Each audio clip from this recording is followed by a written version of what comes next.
गुरुर्ब्रह्मा गुरुर्विष्णु गुरुर्देवो महेश्वर गुरुर्साक्षात् परं ब्रह्म तस्मै श्री गुरुवे नमः। तस्मै श्री गुरुवे नमः। जय श्री कृष्णा मेरी सोल फैमिली आध्यात्म आपके अपने चैनल पर मैं नंदा आप सबका बहुत बहुत स्वागत करती हूँ। आज गुरु पूर्णिमा है। आप सबको गुरु पूर्णिमा की बहुत सारी मंगलमय शुभकामनाएं। जो यह श्रीमद् भागवत महापुराण सुन रहे हैं, उनका नित्य श्रवण कर रहे हैं, उनके ऊपर जगत गुरु भगवान श्री कृष्ण की असीम कृपा बरसे। आज यहाँ बहुत वर्षा हो रही है। गुरु पूर्णिमा के दिन ऐसा लग रहा है जैसे आकाश से सभी देवता आशीर्वाद दे रहे हैं। इंद्र देवता प्रसन्न होकर के जल की धारा बरसा रहे हैं। सब कहते हैं कि जीवन में एक गुरु होना आवश्यक है, आध्यात्मिक गुरु, जो हमारी आत्मा को उस परमात्मा से मिलाए। जो हम भूले हुए हैं स्वयं को, वह हमें याद दिलाए और हमारे अंदर के उन दोषों को दूर करके हमें शुद्ध सत्व उस परम तत्व से अपना परिचय करवाए। परंतु गुरु बनाने में हमें सदैव एक सतर्कता, एक सावधानी रखनी चाहिए, क्योंकि पूर्व काल में ऐसे पाखंड के प्रचलन हुए हैं, जिससे अभी वर्तमान में बहुत सारे लोग यह समझ ही नहीं पाते कि कौन धर्म के अनुयायी हैं और कौन पाखंड के। और जैसे आप जिस प्रकार के सही चुनाव न करके, सही निर्णय न करके गलत आपने किसी को गुरु बनाया है, तो आप भी अपने मार्ग से पथभ्रष्ट हो जाएंगे। अपने अंतःकरण से, अपने स्वयं के ज्ञान से यह समझे कि सामने वाला व्यक्ति कैसा है। धार्मिक पुस्तकों में, पुराणों में जैसे गुरु की महिमा बताई गई है, जैसे उनका स्वभाव बताया गया है, जैसा उनका कर्म बताया गया है, वैसे इन महात्मा का स्वभाव, गुण, कर्म मेल कर रहा है या नहीं कर रहा है। इसीलिए सब बोलते हैं कि भक्तों की धार्मिक पुराणों की, धार्मिक ग्रंथों की कहानियां अवश्य सुननी चाहिए, भगवान की कथाएं अवश्य सुननी चाहिए। उसमें हमें ऐसे अनमोल रत्न मिलते हैं सुनने को कि हमें अपने अंदर ही सब प्रकार की समझ, सब प्रकार की ज्ञान की अनुभूति होने लगती है। सर्वप्रथम जगत गुरु भगवान श्री कृष्ण ही हैं। योगियों के भी महायोगेश्वर जगत गुरु भगवान श्री कृष्ण के चरणों में कोटि कोटि नमन है। मेरे तो प्रथम गुरु साक्षात श्री हरि श्री कृष्ण ही हैं। मैं अपने गुरु के बारे में कुछ बताना चाहती हूँ। आज गुरु पूर्णिमा है। अब वह इस संसार में नहीं है, अपना उन्होंने यह देह त्याग कर दिया है। परंतु मैं अपने जीवन काल की एक छोटी सी घटना बताती हूँ। जब हम भगवान की शरणागत हो जाते हैं, भगवान परम ब्रह्म को अपना सब कुछ मान बैठते हैं, तो वही हमारा मार्गदर्शन कराते हैं। और यह बिल्कुल सत्य बात है। बड़े बड़े महर्षियों का आप अनुभव सुनेंगे, उनकी बातों को सुनेंगे, जो हम जैसे लोगों के लिए उन्होंने उपदेश किया है। तो यही है कि सर्वप्रथम आप उस परमेश्वर को अपना सब कुछ मान लो। आप परिस्थितिवश जीवन के जिस भी कार्य में हो, जिस क्षेत्र में हो, उसे आप करते रहो, परंतु अपने अंदर एक इष्ट, चाहे वह भगवान की कोई भी छवि हो, उनको मान करके उनको अपना आराध्य जरूर बनाओ। वह स्वयं ही आपके अंदर अंतःकरण में प्रकट होकर के आपका मार्गदर्शन करते जाएंगे और जो कुछ भी एक विधि विधान होता है वह अपने आप ही पूरा कराते जाएंगे। जैसे किसी को भी किसी से विवाह करना है और वह पहले से ही चयन कर लिया है कि मैंने उसे अपना पति या पत्नी मान लिया है, और कभी कभी तो कहीं देवालय में कर भी लेते हैं कहीं भी, परंतु जब एक सामाजिक रूप से उन्हें दिखाने के लिए हर चीज की एक प्रथा होती है, एक मान्यता होती है, उसे पूर्ण करना पड़ता है, जिसे धर्म भी कहते हैं, तो वह उन्हें करना पड़ता है। ऐसे ही आप भगवान को अपना सब कुछ मान लो, पर एक नियम होता है कि हमारे गुरु हों, हम उनसे गुरु दीक्षा लें और वह हमें भगवान से जोड़ने का जो एक मार्ग होता है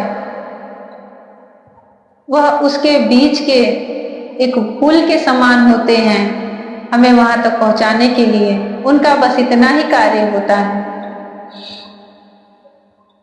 मैं बहुत छोटी थी तब से भगवान श्री कृष्ण को मुझे स्वयं को भी याद नहीं होगा कि मैं कब से उनकी पूजा आराधना और उनको मन ही मन भजने लगी थी। पर जब बड़ी हुई तो हमारे घर में भागवत हो रहा था और अयोध्या के माधवाचार्य जो हमारे गुरु भी हैं वो भागवत करने के लिए आए थे। सब कहते, मैंने भागवत में सुना कि गुरु होना हमारे जीवन में बहुत आवश्यक है, वह हमें भगवान श्रीहरि से मिलाने का एक मार्ग है। मैंने मन से ही अपने श्री कृष्ण से पूछा कि मैं उन्हें गुरु बनाऊं या नहीं। मुझे अनुमति मिली, मैंने उनसे, जो हमारे महाराज जी थे श्री माधवाचार्य जी, उनसे मैं मिली क्योंकि हमारे ही घर पर भागवत हो रहा था। 7 दिन का जो साप्ताहिक होता है, श्रीमद् भागवत महापुराण की कथा हुआ कर रहे थे। मैं उन्हें सब कुछ बता दी कि मैं भगवान श्री कृष्ण को ही सब कुछ मानती हूँ, वह मेरे आराध्य हैं, इष्ट हैं, और उनकी प्रेरणा से मैं आपको गुरु बना रही हूँ। वह अयोध्या से आए थे, राम भक्त थे, सबको गुरु मंत्र में राम की दीक्षा दे रहे थे, राम का मंत्र दे रहे थे। मैंने उनसे प्रार्थना की कि मुझे श्री कृष्ण का मंत्र दीजिए, और मुझे जो मोर पंख प्राप्त हुए थे उसे वह मैंने अपने गुरु को दिखाया, जो हमारे स्वामी जी थे। वो बहुत ही प्रसन्न हुए, बहुत प्रसन्न हुए। जो मुझे नहीं पता था, मुझे नहीं समझ में आ रहा था कि मैंने क्या चीज प्राप्त कर ली है भगवान श्री कृष्ण को प्राप्त करके, वह समझ गए। और मेरे जो पिताजी थे उनसे एकांत में बोले कि आपकी यह जो पुत्री है यह भगवान श्री कृष्ण के बहुत ही निकट है, परंतु जो संसार में प्रारब्ध से हम जीवन जो हमें जीना रहता है उसे तो पूर्ण करना ही होगा। उन्होंने बहुत सारी कुछ ऐसी एक इस संसार में रहते हुए कैसे हमें जीवन जीना है, जो हमारे मन में उलझने थी, उसको उन्होंने सुलझाया। और उन्हीं के मुख से मैंने प्रथम बार यह सुना था कि भगवान की भक्ति ऐसे करो कि तुम्हें कहीं जाना न पड़े, तुम्हारे प्रेम में इतनी दृढ़ता हो, इतना अनुराग हो, इतना आकर्षण हो कि वह स्वयं तुम्हारे पास आ जाए। बड़े बड़े भक्तों की कहानियां सुनो तो यही सुनने को मिलता है कि वह घर गृहस्थी में रहते थे, उनकी पत्नी बच्चे सब होते थे, और भगवान की भक्ति में, संसार के सब कार्य करते हुए भगवान की भक्ति में वह इतने निमग्न रहते थे कि भगवान उनके घर कितनी बार आ जाते थे, किसी न किसी रूप में, किसी न किसी वेश में।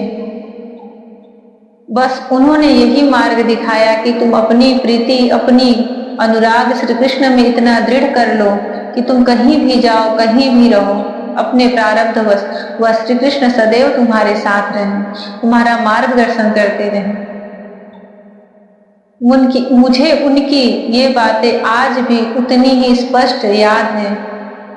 अभी वह तो नहीं है, उनको मैं प्रेम पूर्ण श्रद्धांजलि दे रही हूँ और अपने जीवन का सबसे श्रेष्ठ कार्य कर रही हूँ कि मैं श्रीमद् भागवत महापुराण का संपूर्ण अध्याय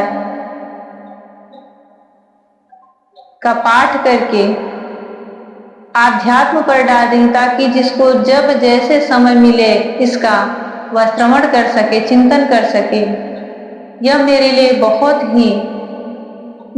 तो बहुत ही गौरव की बात है कि मेरे मन में ऐसी बात बहुत समय से थी, पर अब मैं उसे शुरू कर दी हूँ और भगवान श्री कृष्ण के आशीर्वाद से, अपने गुरु के आशीर्वाद से उसे मैं पूर्ण कर सकूं। यह मेरी उसे प्रार्थना है। जो भी आध्यात्म पर श्रीमद् भागवत महापुराण का यह अध्ययन कर रहे हैं, श्रवण कर रहे हैं, उसका चिंतन कर रहे हैं, भगवान श्री कृष्ण से यह प्रार्थना है कि उनका पूर्ण कराए और उनको श्री कृष्ण भक्ति प्रदान मिले। भगवान श्री कृष्ण उन्हें अपना वह दिव्य प्रेम दिखाएं, दिव्य भक्ति प्रदान करें, जिसको प्राप्त करके संसार में और भी किसी चीज को प्राप्त करने की कोई आवश्यकता नहीं रह जाती, जिसे प्राप्त करके मनुष्य किसी को अपना वह दिव्य अनुभव बता ही नहीं सकता, वह उसमें ऐसा मग्न हो जाता है।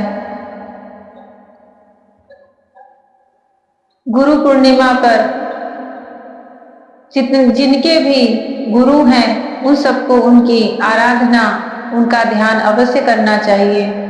आज बहुत ही श्रेष्ठ दिन है, बहुत ही उत्तम दिन है। जीवन में एक गुरु ही अगर हमें धर्म के मार्ग पे परमात्मा से मिला दे, उससे बढ़कर और कुछ भी नहीं है। परंतु अगर आपकी अनुरक्ति कई लोगों में हो रहा है, आप अपने अंतःकरण की प्रेरणा से कई लोगों को गुरु मान रहे हैं, तो वह भी गलत नहीं है, क्योंकि श्रीमद् भागवत महापुराण में ही यह प्रसंग भी आएगा आगे।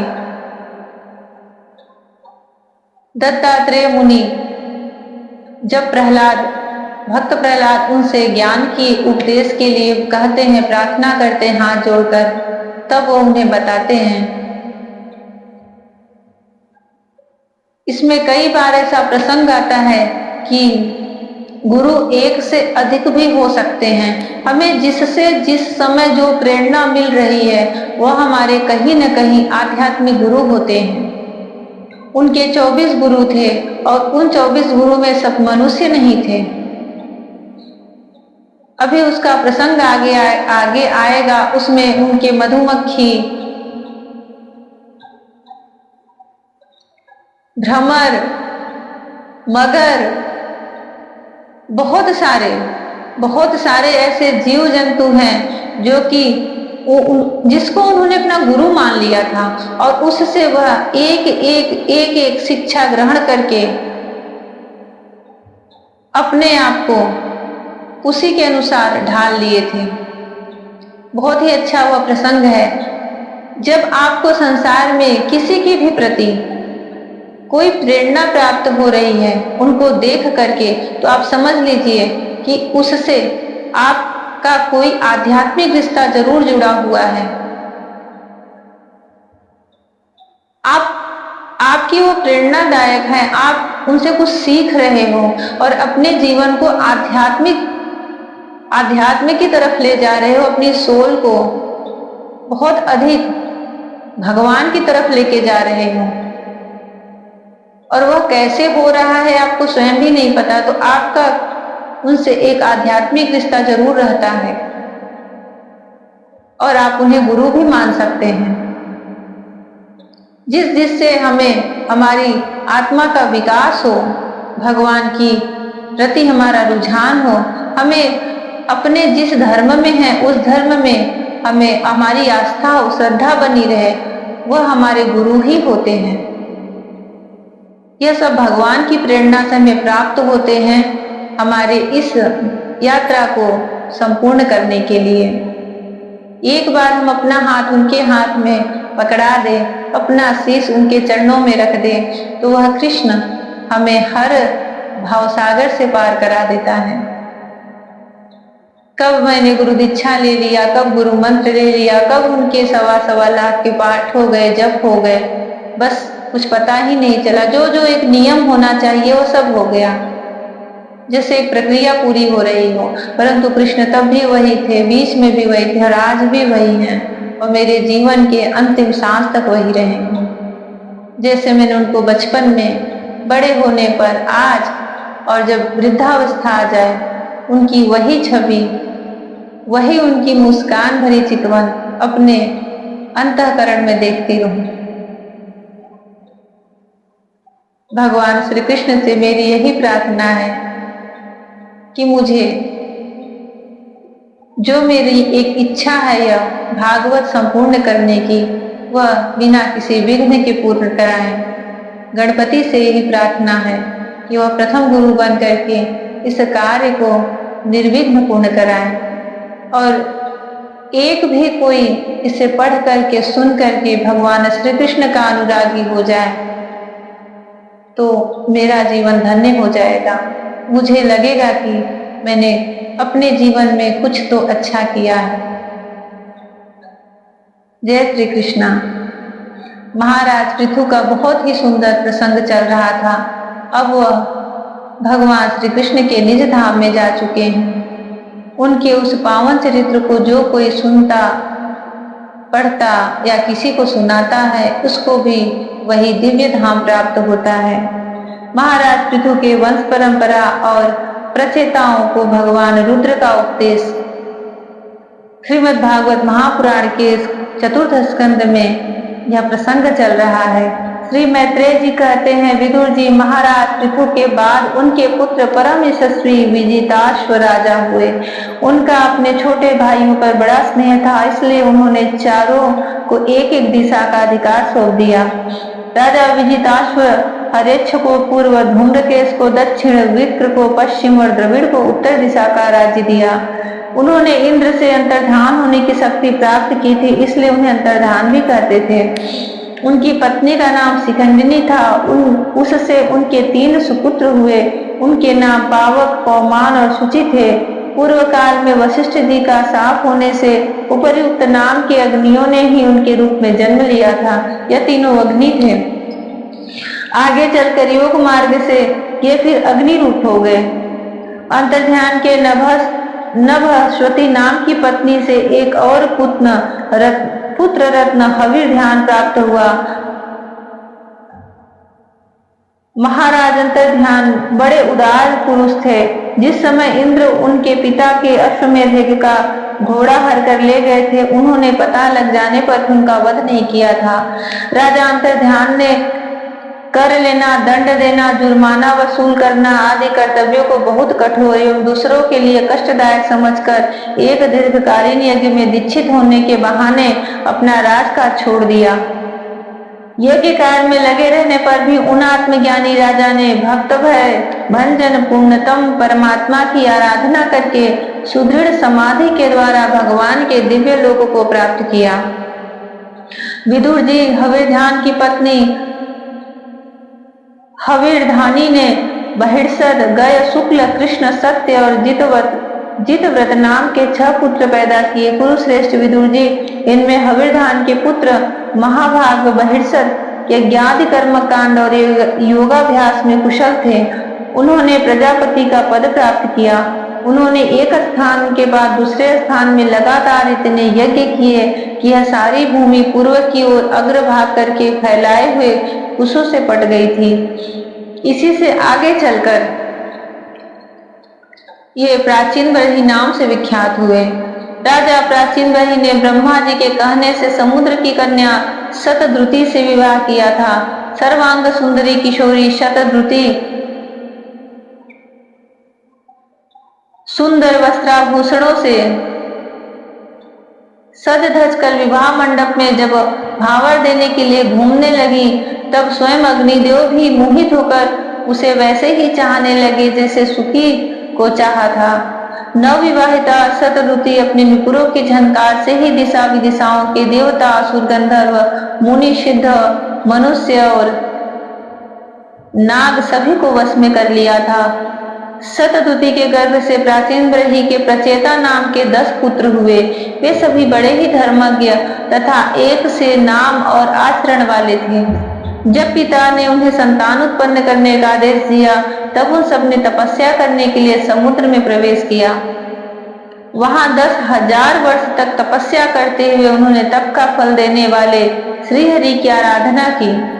घर से तपस्या करने के लिए जाते समय मार्ग में श्री महादेव जी ने उन्हें दर्शन देकर कृपा पूर्वक जिस तत्व का उपदेश दिया था, उसी का वे एकाग्रता पूर्वक ध्यान, जप और पूजन करते रहे।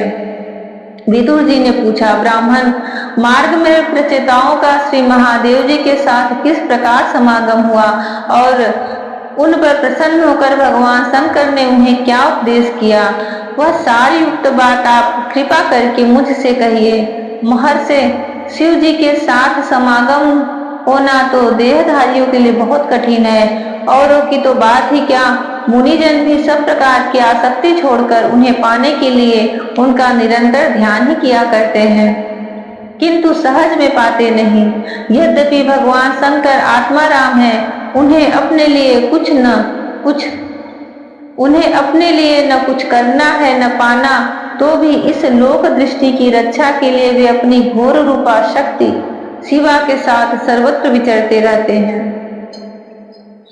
श्री मैत्रेय जी ने कहा, विदुर जी, साधु स्वभाव प्रचेता अगर पिता की आज्ञा शिरोधार्य कर तपस्या में चित्त लगा पश्चिम की ओर चल दिए। चलते चलते उन्होंने समुद्र के समान विशाल एक सरोवर देखा। वह महापुरुषों के चित्त के समान बड़ा ही स्वच्छ था तथा उसमें रहने वाले मत्स्यादि जलजीव भी प्रसन्न जान पड़ते थे। उसमें नील कमल, लाल कमल, रात में, दिन में और सायकाल में खिलने वाले कमल तथा इंदिवर आदि अन्य कई प्रकार के कमल सुशोभित थे। उसके तटों पर हंस, सारस, चकवा और कारंडव आदि जल पक्षी चहक रहे थे। उसके चारों ओर तरह तरह के वृक्ष और लताएं थी। उन पर मत वाले भौरे गूंज रहे थे। उनकी मधुर ध्वनि से हर्षित होकर मानो उन्हें रोमांच हो रहा था। कमल कोश के पराग पुंज वायु के झकोरों से चारों ओर उड़ रहे थे। वे कमल कोश के पराग पुंज वायु के झकोरों से चारों ओर उड़ रहे थे, मानो वहां कोई उत्सव हो रहा हो। वहां मृदंग, पड़व आदि बाजों के साथ अनेकों दिव्य राग रागनियों के क्रम से गायन की मधुर ध्वनि सुनकर उन राजकुमारों को बड़ा आश्चर्य हुआ। इतने में ही उन्होंने देखा कि देवाधिदेव भगवान शंकर अपने अनुचरों के सहित उस सरोवर से बाहर आ रहे हैं। उनका शरीर तपी हुई स्वर्ण राशि के समान कांतिमान है, कंठ नील वर्ण है तथा विशाल नेत्र है। भगवान विष्णु की छवि का दर्शन तो यहाँ कई बार हुआ है और आगे भी होगा, परंतु यह श्रीमद् भागवत महापुराण है। इसमें महादेव जी के वर्णन बहुत कम बार आते हैं, परंतु जब भी आते हैं अपने मन की नेत्रों से उसे इस प्रकार देखो कि वह साक्षात आपके सामने खड़े हों। सावन आने वाला है, कल से सावन भी प्रारंभ हो जाएगा और महादेव जी का आगमन हुआ है। इससे सुंदर प्रसंग और क्या हो सकता है। ऐसे लग रहा है कि महादेव जी प्रसन्न होकर के सामने खड़े हैं। इतने में ही उन्होंने देखा कि देवाधिदेव भगवान शंकर अपने अनुचरों के सहित उस सरोवर से बाहर आ रहे हैं। उनका शरीर तपी हुई स्वर्ण राशि के समान कांतिमान है, कंठ नील वर्ण है तथा 3 विशाल नेत्र हैं। वे अपने भक्तों पर अनुग्रह करने के लिए उद्धत हैं। अनेकों गंधर्व उनका सुयश गा रहे हैं। उनका सहसा दर्शन पाकर प्रचेताओं को बड़ा कुतूहल हुआ और उन्होंने शंकर जी के चरणों में प्रणाम किया। तब शरणागत भयहारी धर्मवत्सल भगवान शंकर ने अपने दर्शन से प्रसन्न हुए उन धर्मज्ञ और शील संपन्न राजकुमारों से प्रसन्न होकर कहा, जय श्री कृष्ण। महादेव शंकर के चरणों में बारंबार प्रणाम है। जगत गुरु अजन्मा अविनाशी भगवान भोलेनाथ सब पर अपनी कृपा दृष्टि बरसाएं। सावन के इस पूर्ण पावन महीने में भगवान शिव की सब आराधना करें और उनका कृपा प्रसाद पाएं। कल से सावन प्रारंभ हो रहा है और सावन में वैसे भी जितने भी धार्मिक पुराण होते हैं उन्हें सुनने कहने के लिए जितने भी ऋषि महर्षि हैं यह हमेशा कहते हैं कि श्रावण हुआ, कार्तिक हुआ, मार्गशीर्ष हुआ, ये सब बड़े ही शुद्ध और पवित्र महीने माने जाते हैं। कहीं कहीं तो श्रावण में पूरे 1 माह का अखंड जाप चलता है, अखंड कीर्तन चलता है। महादेव की कृपा उसमें निरंतर लगातार बरसती रहती है। मैंने भी अनुभव किया है इसी श्रीमद् भागवत महापुराण से। अभी इसमें आगे के स्कंध में जब उनके इलावर्त क्षेत्र का वर्णन आता है, जो उनका निज स्थान है माता पार्वती के साथ, बड़ा ही दिव्य, बड़ा ही भव्य वर्णन होता है। मैंने आज तक कहीं ऐसा उनका स्थान नहीं सुना था। हमेशा हम कैलाश पर्वत, हिमालय यही सब सुनते हैं, परंतु वह इलावर्त क्षेत्र जहाँ महादेव एकमात्र पुरुष और वहां कोई दूसरा पुरुष जा भी नहीं सकता। माता पार्वती को प्रसन्न करने के लिए उन्होंने ऐसा वरदान दिया था कि कोई भी पुरुष अगर वहां प्रवेश कर गया तो वह स्त्री बन जाएगा। वहां सिर्फ माता पार्वती अपने करोड़ों दासियों के साथ उस इलावर्त क्षेत्र का सेवन करती हैं। उनका वह निज स्थान है। माता पार्वती के संग महादेव जी को बारंबार प्रणाम है। सब पर अपनी करुणा दृष्टि बरसाने वाले भोलेनाथ हम पर भी अपनी दया दृष्टि बरसाएं। जय श्री कृष्णा। राधे राधे। हरि ओम।